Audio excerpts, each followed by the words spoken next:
Assalomu alaykum, hurmatli bizni doim kuzatib boruvchi tinglovchilarimiz. Sizlarni yana bir bor ko'rib turganimdan xursandman.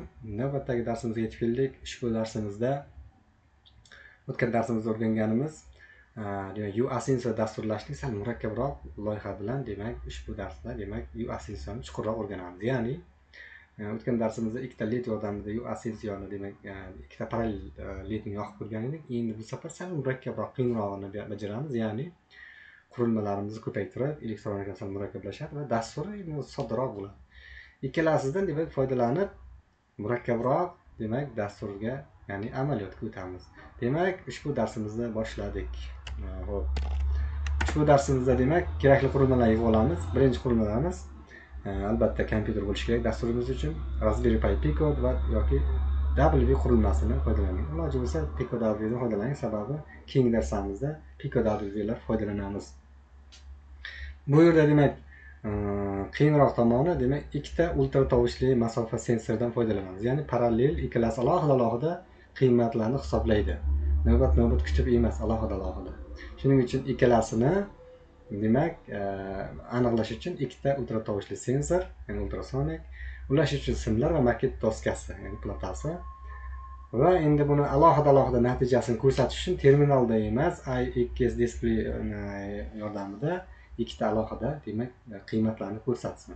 Bu joyda yana bir e'tibor beradigan joyimiz ikkita logik level konverter kerak bo'ladi agar sizda 4 kanallikdan bo'lsa. Agar yo'q, 4 kanallikdan ko'ra bir kanallikdan, ya'ni bitta modulda o'zida 8 kanallik demak moduldan foydalanishingiz mumkin. Sababini aytaman. 2 kanallik demak 4 kanallik ikkita logik level konverterdan foydalanganda ulash uchun simlar alohida yana ortiqcha sim ulanadi. Demak 4 tadan alohida ulanadi. Yana bog'lanishda zanjir endi boshlanib, zanjir yig'ayotganlar uchun yoki elektronika uchun sal murakkablashib qoladi. Ya'ni zanjir ulash payti qiyinroq tuyulib qoladi. Shuning uchun sizga eng oson tavsiyamiz iloji boricha ikkitadan ko'ra bitta logik level konverterdan foydalanishga harakat qiling. Ushbu darsimizda bitta logik level konverterni qanday ishlatish bo'yicha demak o'rgatib o'tib ketamiz. Sizga xohlang ikkitani yoki bittani foydalanishingiz mumkin bo'ladi. Demak, darsimizni boshladik. Asosiy qiladigan ishimiz, ya'ni e'tibor beradigan joyimiz bor, bir asosiy qismimiz, ya'ni ikkita LCD displey ulaganimiz uchun bizda demak AX protokolidagi interfeysda ulanish pinlarini SDA va SKL ni juda yaxshi ulanish joyini bilishingiz kerak. Ya'ni bu joyda e'tibor bering, ketma-ketligi bir xil tartibda har ikkitadan takrorlanib keladi. Faqat indekslari 0, 1, 0, 1, ya'ni yadrolari 1-chi, 0-chi yadrolarga alohida bo'linib qoladi. Ya'ni alohida demak indeksini kiritishda e'tibor bering mana shu joyda to'g'ri ulanishiga. Mabodo demak noto'g'ri ulaydigan bo'lsak yoki indeksimiz noto'g'ri qo'yiladigan bo'lsa, demak dasturda xatolik berishi yoki nima demak LCD displeyimiz ishlamay qolishi mumkin. Shuning uchun bu joyda albatta Piconing ichki pinlar tuzilishini e'tibor bilan berib, demak yaxshi tekshirib oling. Keyin qiladigan ishimiz demak bizda umumiy qurilmalarimiz mavjud va buni ishlatish uchun demak sal murakkabroq zanjir tuzilganga o'xshaydi. Lekin hozir ulashdan oldin bosqichma-bosqich tushuntirib o'taman, keyin ulash jarayonida demak osonlashib qoladi. Xo'p, bu yerda e'tibor bergan bo'lsangiz, ikkita alohida bir qismga bo'lingan, ikkalasi alohida hisoblaydi. Ya'ni birinchi tomondagi ultrasonik bilan LCD displey alohida, ikkinchi tomondagi LCD displey bilan demak ultrasonik alohida hisoblaydi. Bir vaqtimizda demak ikkalasini hisoblashini ko'rsatib turadi displeyda. UAsync dasturlash orqali. Faqat bu yerda bitta muammo, logic level konverterdan foydalanayotganda demak bitta masalan ultrasonik displeyni, ya'ni ultrasonik sensorini bittasini foydalanayotganda ko'p muammo bo'lmaydi. Ba'zan bo'lishi mumkin. Lekin 2 ta, 3 ta, 4 ta, 5 ta va hokazo ultrasonik ulanadigan bo'lsa, logic level konverterni bilan ulash paytida muammolar paydo bo'ladi. Bu muammoni hal qilish uchun qanday hal qilish uchun ushbu darsda o'rganamiz. Ya'ni bitta umumiy tushuntiradigan bo'lsak, e'tibor bergan bo'lsangiz, buni ishlash prinsipini o'tgan darslarimizda o'rgangan edik. Ya'ni trikdan signal chiqaradi, echodan signal qabul qilib, demak, mikrokontrollerga uzatadi. Demak, qayerda mabodo to'siq bo'lsa, demak, o'sha to'siqqa qarab, urilganiga qarab, demak, signal kelsa, demak, kontrollerga signal uzatadi. Shunga qarab, demak, kontroller buni qancha masofada borligini aniqlaydi. Shuning shu prinsipda ishlaydi, lekin bitta kamchiligi bu yerda bu 5 voltga ishlaydi dedik. Sababi 5 voltda ishlamasa, demak, bu yerda umumiy demak, ichki tuzilishdagi sensorlarning orqa tomonida, demak, alohida mikrochiplari bor. Chiplari 5 voltdan kam bo'lsa, sekin ishlaydi yoki xatolik bilan ishlagan sababli bu sensorimiz sifatli yoki ishlamay qolish ehtimoli bor degan edik. Bu nazariyadan kuchlanishni kamaytirmasligimiz kerakligi uchun bizda logik level konverterdan foydalangan edik. Bitta kamchilik paydo bo'ladi. Demak, agar logik level konverterdan foydalanadigan bo'lsak, demak, pikoga zarar bermaymiz. Agar 3 ta 4 ta yoki 2 tadan ortiq ulanadigan bo'lsa, muammo paydo bo'ladi deyapmiz. Demak, xatolik beradi. Sababi bu yerda har bir uchun alohida signal berayotganda logik level konverterlar bir-birini tushunmaydi. Bu yerdagi signallar bir-biriga, demak, 0-1 signallar bir-biriga xalaqit bera boshlaydi.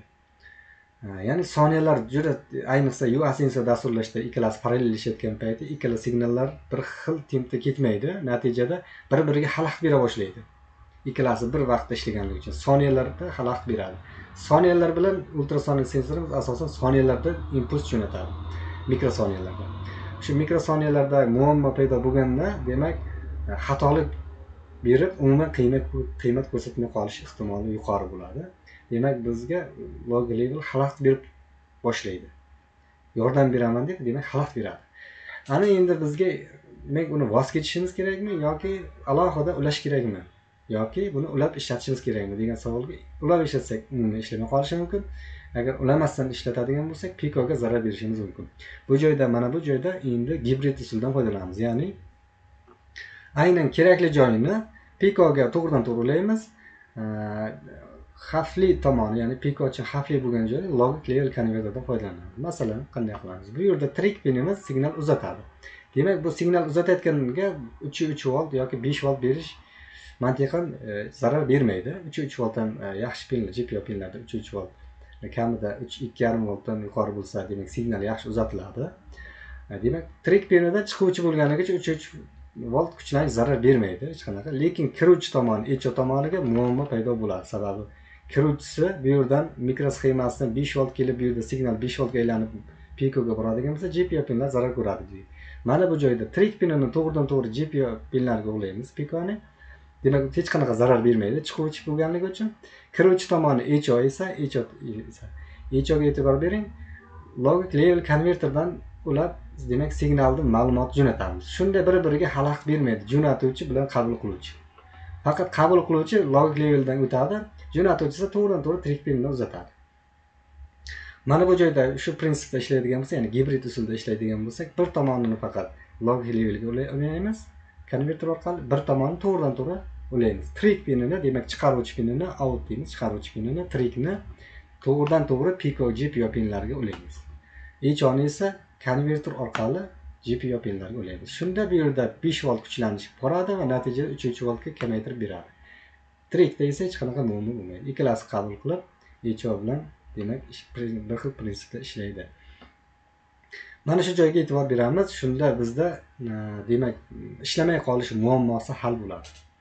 Ya'ni bu yechimda gibrid usulda foydalanish mumkin. Yoki agar bu logik level kerak emas deydigan bo'lsa, demak, rezistor bo'luvchi bilan foydalanish mumkin. Ikkita rezistorni qo'yib, ya'ni qarshilikni qo'yib, bittasini echoga, bittasini grindiga orqali kamaytirib, kuchlanishni, impulsni, demak, 3 voltga aylantirishimiz mumkin. Bizda lekin LCD displeyimiz uchun ham alohida, demak, konverter ishlatamiz. Shuning uchun bizga yana murakkablashib ketmasligi uchun, ya'ni ikkita qarshilik ulashdan ko'ra bitta konverterni o'ziga, bitta piniga echo pinini ulaganimiz osonroq bo'ladi va qulayroq bo'ladi. Shuning uchun mana bu joyda e'tibor bering. Biz faqat echo pinini, demak, konverterga ulaymiz.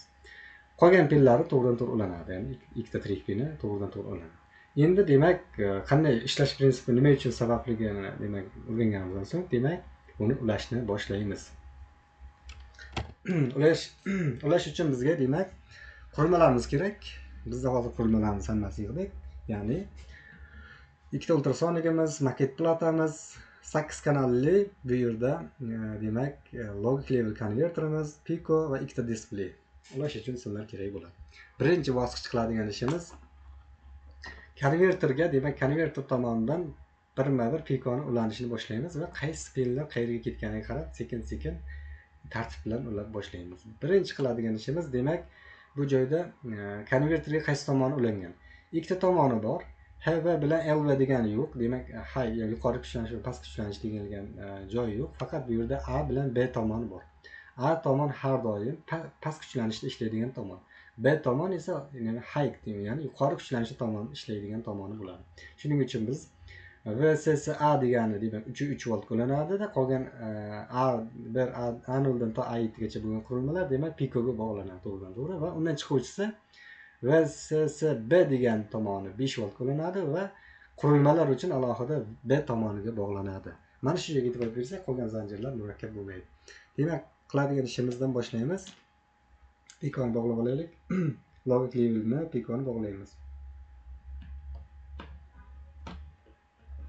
Demak, mana.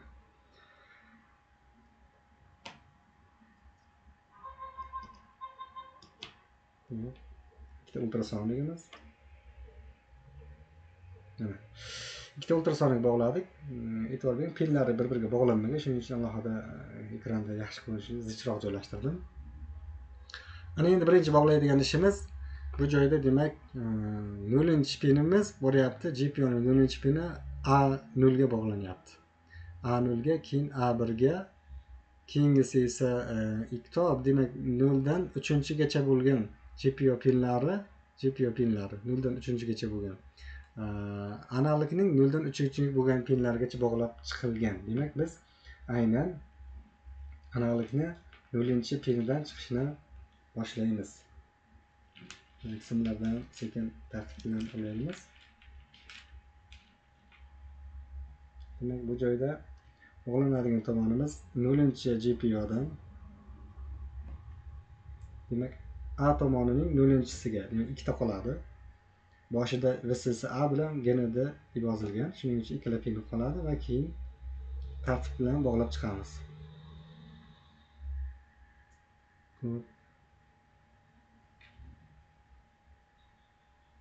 Uchtasini tartib bilan bog'laylik.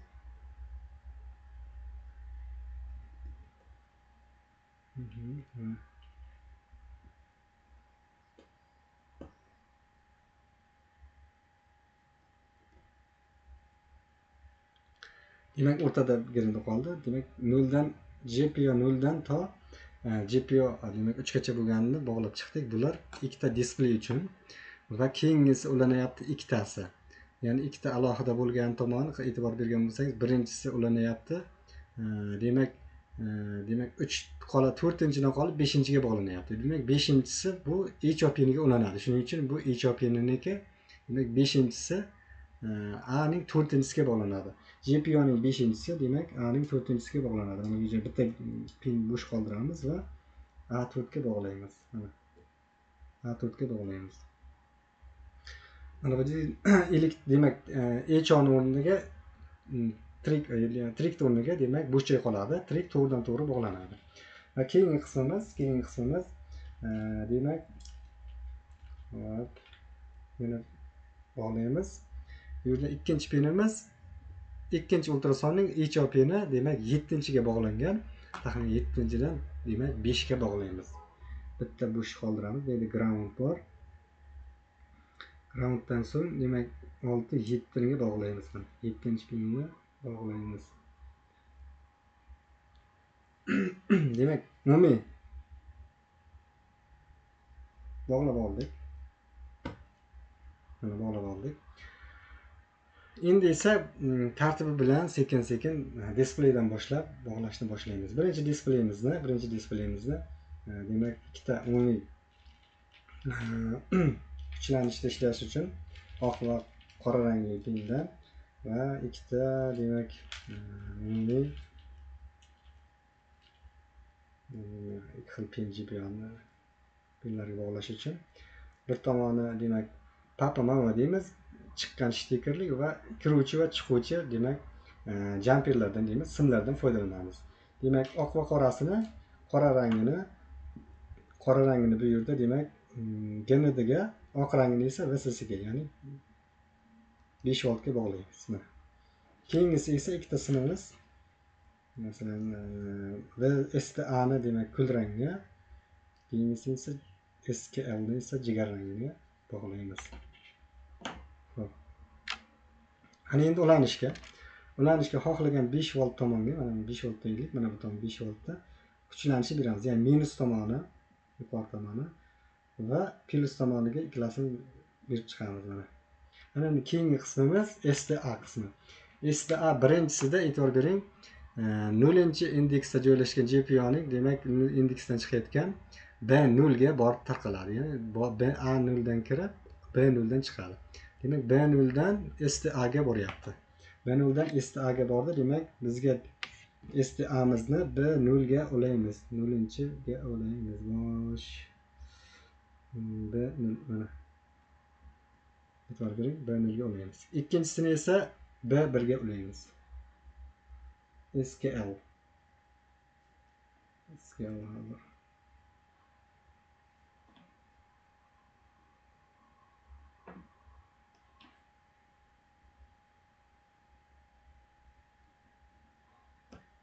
SKL ga ulaymiz. Keyingisi, bu yerda keyingi qismimiz demak ikkinchi LCD displeyimizni ham, ikkinchi LCD displeyimizda demak ikkita VSS va GND pinlari uchun alohida oq va qora ranglisini, umumiy demak qora rangli ground, oq rangli esa plus 5 volt ishlanish va ikkita sariq ranglisini bu joyda demak sariq, ikkala sariq, bittasi apelsin rangi STA, sariq esa SKL ga ulaymiz. Bog'lashda mana bu joyda birinchi groundga bog'laylik. Demak ground oq rangli demak VSS ga, ya'ni 5 voltga.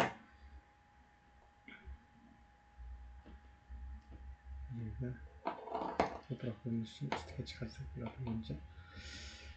Demak bu joydan ikkinchi qismimiz demak bu yerda B2 ga ulanyapti. Demak STA ikkinchisiniga, ya'ni bu yerda apelsin rang. Keyingisi esa SKL ga, B3 ga ulanadi. Tartib bilan bog'laymiz.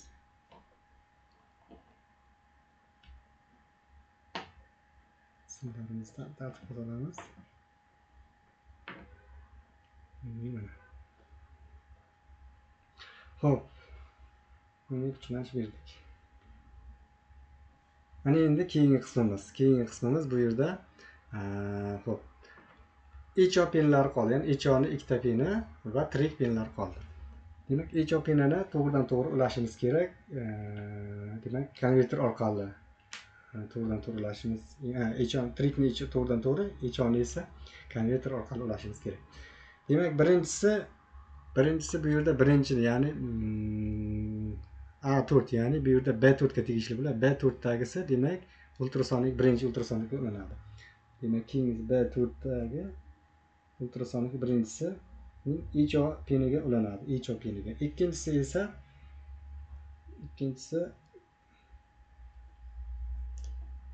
demak ultrasonik ikkinchisining echo piniga ulanadi. Mana. Echo piniga uladik.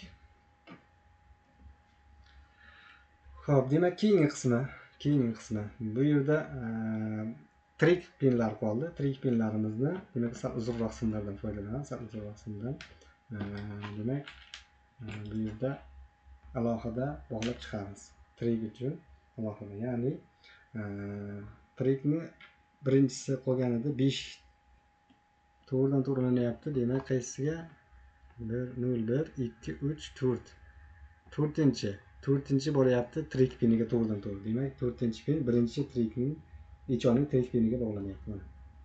Ikkinchisi bu joyda e'tibor beramiz. Keyingi ikkinchi ichoning tirik piniga bog'lanyapti. Sal to'g'ri murakkablashyapti. Sababi elektronikada simlar ko'paygan sayin demak murakkablashib boshlanadi. Dasturiy tomonlama murakkab bo'lmasligi mumkin, lekin elektronikani ishlatishda biroz murakkablashadi. Shuning uchun e'tibor beramiz mana bu joyga to'g'ri ulashga. Keyingi qismimiz ground berishimiz va siz qaysi tomonga demak kuchlanishlar berishimizni bog'lab olamiz. Birinchi grounddan boshlaymiz. Groundimiz bitta xohlagan tomondan gamada beramiz umumiy platadan. Xo'p, mana umumiy platadan groundni olamizda umumiy bitta berdik mana. Xo'p, keyingi qismi ultrasonik uchlar uchun umumiy bitta ground bog'laymiz. Mana keyingisi ikkinchi ultrasonikimiz uchun ham umumiy ground bilan bog'laymiz. Hop. Keyingi bosqichimiz yana simlar olamiz va bu yerda demak qaysi qoldi? Ha. Bu yerda yana bitta groundimizni olamizda umumiy demak VSSA tomon, ya'ni konverterning VSSA tomonining genadisiga bog'laymiz. Ikkinchisini esa VSSB tomonining genadisiga bog'laymiz.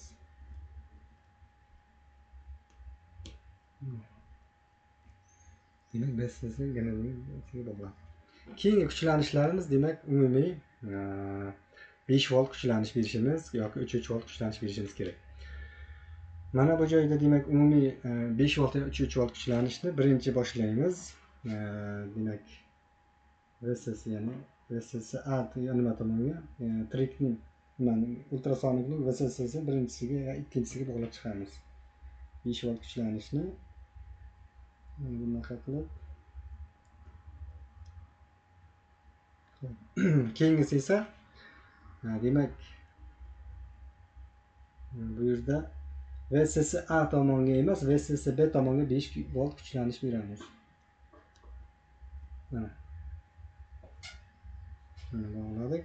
Keyingi bosqichimiz demak umumiy 5 volt berishimiz kerak. 5 voltni bu yerda V-busdan ham olsak bo'ladi. Demak to'g'ridan to'g'ri USB kabeldan keladi. Mana endi e'tibor beradigan joyimiz 5 volt kuchlanish berildi umumiy, yana ground berildi. Faqat 3 voltga demak bu yerda GPIO'ning 40dan teskari tomonga hisoblaydigan bo'lsak, demak 3 volt kuchlanishli tomonni bog'laymiz. Bu yerda 1 2 3 4 5. Mana bu yerda 5-chini VSSA ga bog'laymiz. Demak, zanjirimiz bo'yicha hamma joy to'g'ri uladik menimcha. Hech qanaqa muammosi hozircha ko'rinmayapti.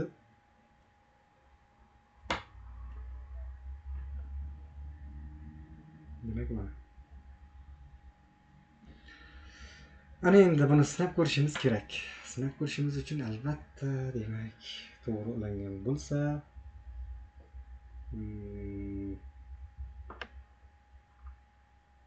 kabel yordamida ulab ko'ramiz.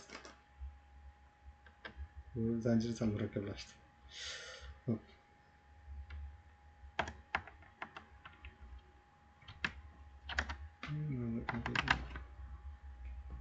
Demak, yaxshi ishladi. Demak, to'g'ri uladik. Tabriklasa bo'ladi, agar to'g'ri ulangan bo'lsa. Sababi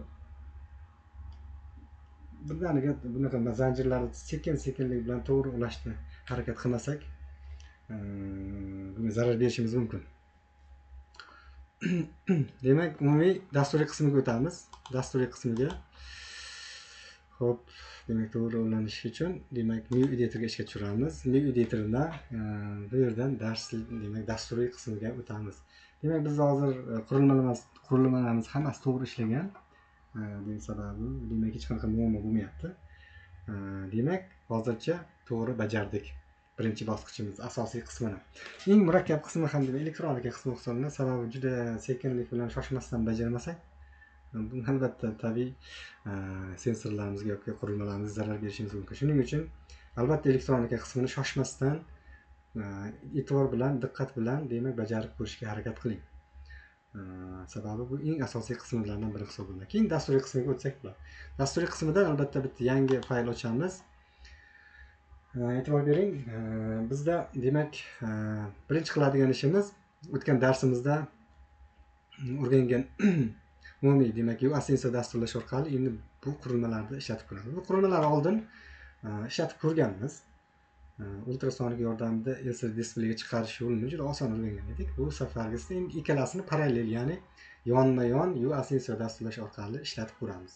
Buni qanday bo'lishini demak o'tgan darsimizga qarab, demak o'zlashtirgan bilimimizga qarab tekshirib olamiz. Xo'p, birinchi qiladigan ishimiz kutubxonani chaqirishimiz kerak. Demak, UASense kutubxonasidan foydalanishimiz uchun albatta kutubxonani import qilamiz. Ya'ni import deymiz. Import.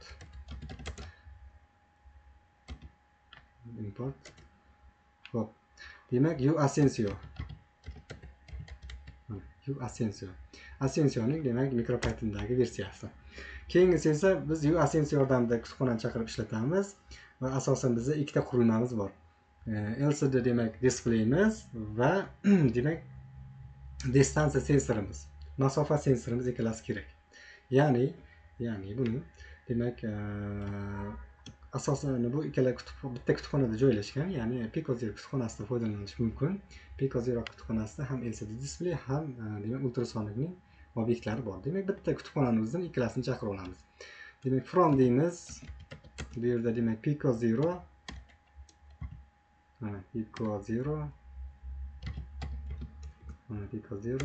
demak import ichidan import qilamiz. Demak I katta harf bilan I2SL katta harf bilan CD. Bu demak driver bilan ishlaydigan obyektda, ya'ni LCD displeyni to'g'ridan to'g'ri emas, driver orqali ishlashi mumkin bo'lgan obyektni chaqiramiz. Keyingisi esa agar masofa sensorimiz, distansiya sensorimiz bor, bu obyektda sal uzunroq obyekt, ya'ni distansiya sensor deyilgan. Mana distansiya sensori bor. Bu demak masofa ultrasonikni demak ishlatish uchun obyekt hisoblanadi. Ikkalasini chaqirib, demak pinlarni, to'g'ri ulangan pinlarni bog'lab chiqamiz, ya'ni sozlab chiqamiz. Ikkita demak bizda LCD displeyimiz bor. Birinchi LCD displeyimiz, masalan, LCD1 degan bitta o'zgaruvchi ichida LCD deymiz, 1 deymiz. Bu yerda obyektning ichiga demak I2C LCD demak obyektning ichidagi pinlar bog'lanishi kerak. Birinchi parametr demak yozib qo'yibdi ID'si. ID raqami demak 0 va 1 GPIO pinlarga ulangani, bu indeksi 0, ya'ni 0-yadroda bog'langan. Demak ID raqami 0 bo'ladi. ID raqami 0. Keyin birinchi STA keladi, ya'ni 1 pinga bog'langan. Keyingisi esa SKL, ya'ni 0. 0-pin. Ikkinchisi LCD deymiz. Ikkinchi pinga nomini qo'yamiz. LCD 2 deb. I2S LCD. Demak, bu pinlarimiz, ikkinchi pinlarimiz parametrga e'tibor beradigan bo'lsak, demak bu yerda 2 va 3-ga bog'langanligi uchun bu yerda ikkinchi va 3-chi GPIO pinlari asosan I2S'ning birinchi ID raqamiga to'g'ri keladi. Shuning uchun bu birinchi raqamni yozamiz. Keyingisi esa SDA 3 ga ulangan. Chunki birinchi SKL keladi, keyin esa SDA'miz esa 2 ga ulangan. Keyingi bosqichimizda masofa sensorini o'lchashimiz kerak. Qanday masofa deyishingiz mumkin yoki distansiya sensor deyishingiz mumkin. Qisqartma qilib DS deb qo'ysak ham bo'ladi. Ko'proq yozish muammo bo'lishi mumkin. Shuning uchun DS1 deb yozib qo'yamiz. Masalan, birinchi distansiya masofani o'lchaydigan o'zgaruvchi nomi deymiz. Keyin demak obyektni chaqiramiz. Distansiya sensor ichida ikkita demak parametr bor. Birinchisi echo va trigger. Xo'p, demak echo teng. Birinchi echoni kiritamiz. Echo teng deymiz. Xo'p, qaysiga bog'langan? Echoning birinchi ulaganimiz echosi trig 4 ga, echo 5 ga ulagani. Demak 5-chini tanlaymiz. 5 deb tanlaymiz. Demak keyingisi esa virgul deymiz. Trigger emas, teng Bu yerda nechinchiga? 4-ga teng bo'ladi. Demak, 4-pinga bo'lingan. 4 demak trigger 5 HOP. Bu konverter orqali o'tgan. Keyingisi esa DC deymiz. DC ikkinchi. Masalan, bu distansiya deymiz. Distansiya sensor ichida demak birinchi HOsi. HO bu yerda 6 bilan 7 bo'lganda demak 7 HO bo'ladi. Demak 7 virgul trigger esa demak 6 bo'ladi. Demak 6 bilan 7-pinga bog'langan. Umumiy demak bog'landi. Trigger HO pinlarga to'g'ri sozlanganini kiritamiz. Parametrlarni kiritdik. Parametrga kirgandan keyin asosiy qismga o'tamiz. O'tgan darsimizda biz asosiy qismini qanday ishlatish bo'yicha, UASensorni ishlatish bo'yicha karotinlardan foydalanib, ya'ni funksiyalar, uni asosiy funksiyasi karotin funksiyasidan foydalangan edik. Bunda ham bitta karotin funksiya yasaymiz. Ya'ni diff emas, oddiy funksiya bo'lsa diff bo'ladi. Karotin bo'lsa esa bu joyda e'tibor bering. Demak, bu joyda asosan asens diff deb boshlanadi. Asens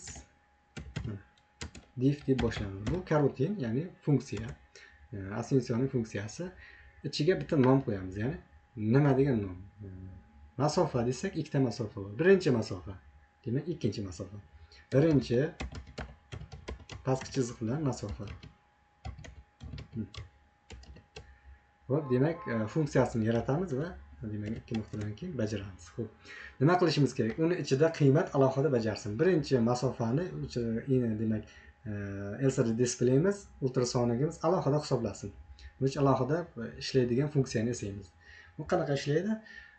Birinchi demak masofa degan o'zgaruvchini aniqlab olsin va keyin masofa displeyda ko'rsatsin.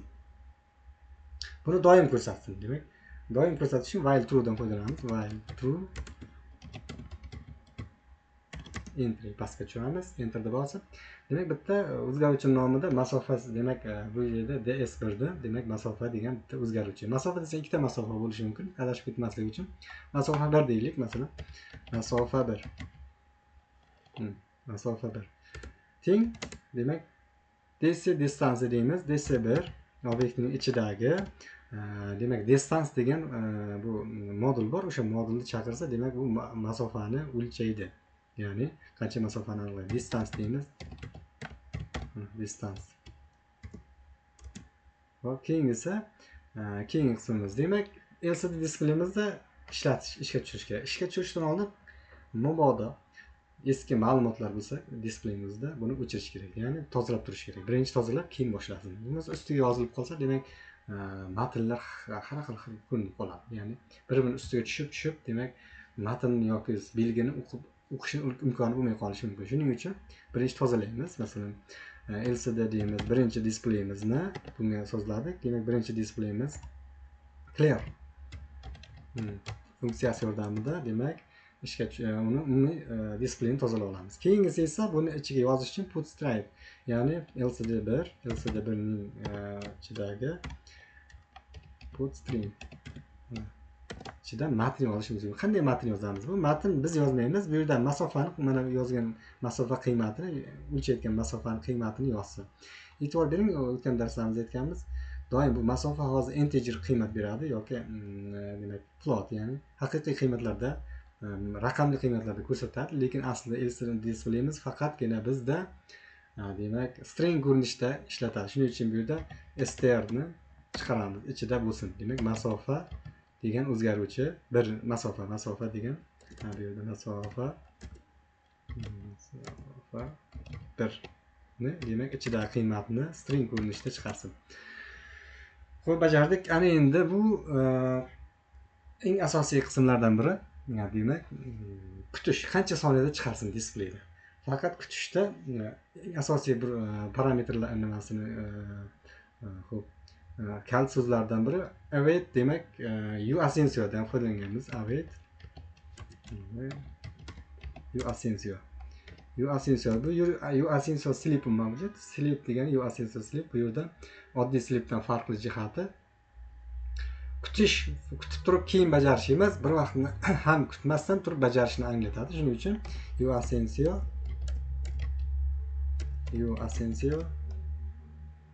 hop deymiz nuqta, uning ichida sleep.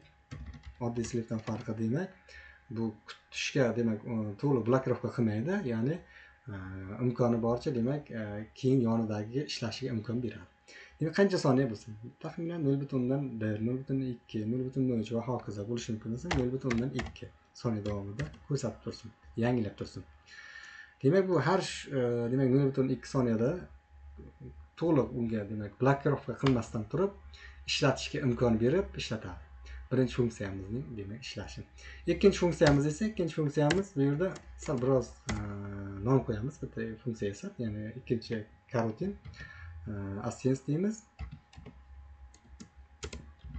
Div. Xo'p, qaysi nom? Ikkinchi xo'p, masofa. Ikkinchi masofa. Bu funksiyaning nomi. Xo'p, ikkinchi funksiyaning nomi. Bu ham xuddi shunday tartibda ketadi, bir xil bo'ladi. Faqatgina farqi, bu yerda farqi nimada bo'ladi? Masofa qiymati boshqacha bo'ladi. Takrorlanishi bir xil bo'ladi va elsida endi bir emas, ikkinchi qiymatni hisoblaydi. Xo'p, buning uchun mana nusxalaylik. Demak, bu yerda umumiy ikkinchisi.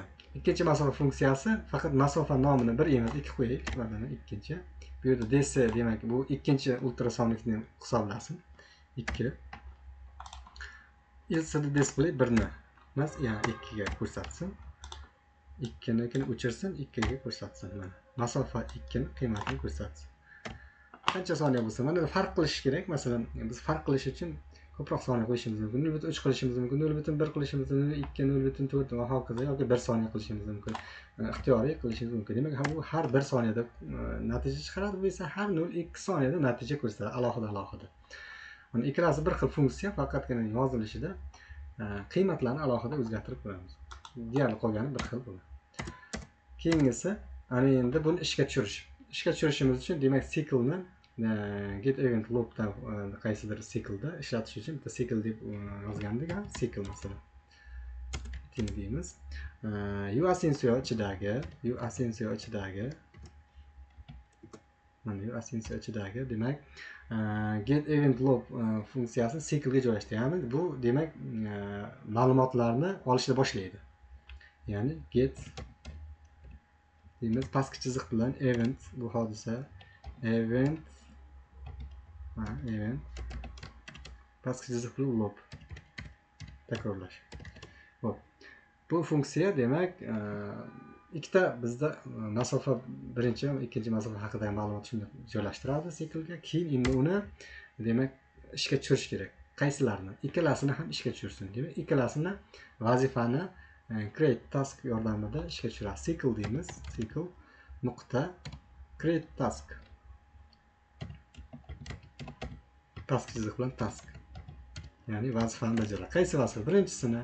Demak, bu birinchi funksiyani ishga tushirsin. Birinchi masofani ishga tushirsin.